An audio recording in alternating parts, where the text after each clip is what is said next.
Kung inyong babalikan ng ating first reading, ang sinabi po sa unang pagbasa sabi, "Ngayon mga Israelita, upang mabuhay kayo ng matagal at makarating sa lupaing ibinigay sa inyo ng Panginoon, unawain ninyong mabuti at sundin ang tuntuning itinuturo ko sa inyo."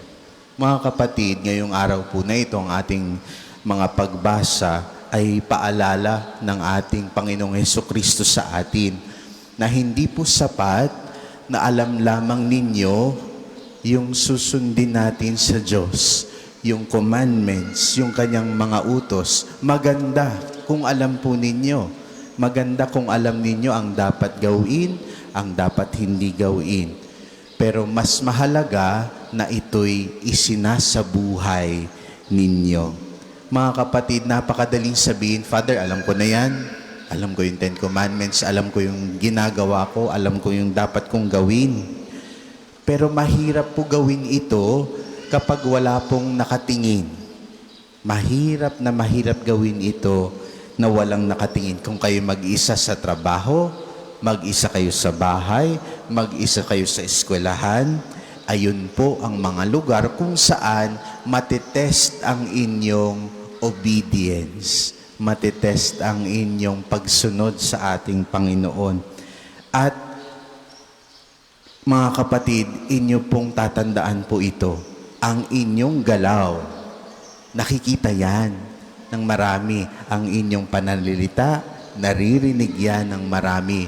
Siguro hindi nyo na napapansin, pero ang inyong mga mannerism, ang inyong mga desisyon, nakikita yan ng nakararami. Tatandaan ninyo, ang bata, kapag sinabi mo sa kanya, hindi pa yan matututo na huwag magsinungaling. Kapag sinabi mo huwag ka magsisinungaling, laging sasabihin mo ang katotohanan, kailan matututo ang bata noon?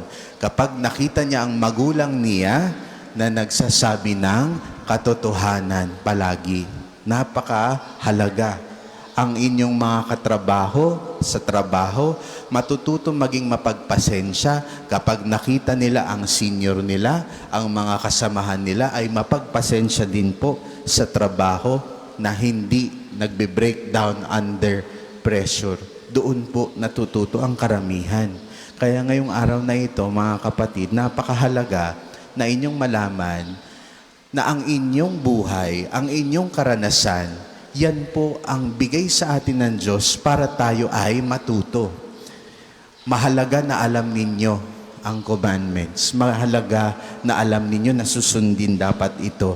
Pero nakikita ito sa mga mas maliliit na bagay.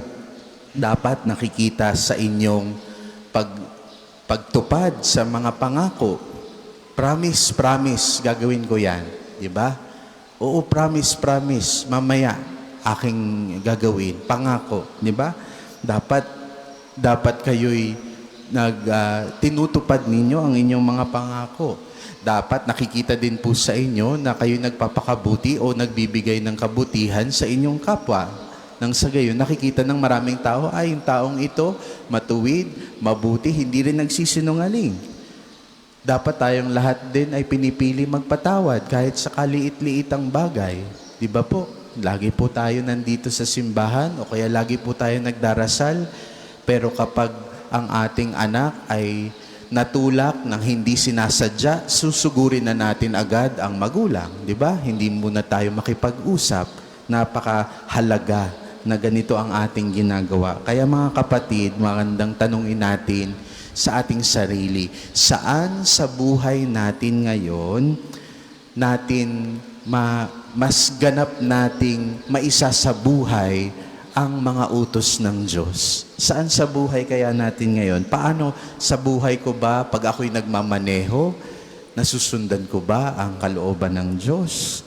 Kung paano ko kausapin ang aking asawa, nasusundan ko ba ang utos ng Diyos? Ang aking pamilya, kung paano ko sila tratuhin, nasusundan ko ba ang kalooban ng Diyos? Ang mga hindi ko kilala, yung mga nasa kalsada, kung paano ko sila tratuhin, yun po ba ay nasa kalooban ng Diyos? Kasi kahit gaano kalaki o kaliit na desisyon na inyong gagawin, ito'y pagkakataon na maipakita ninyo at maisabuhay na sumusunod kayo sa kautusan ng Diyos. Hindi lamang sa inyong mga salita, kundi sa gawa.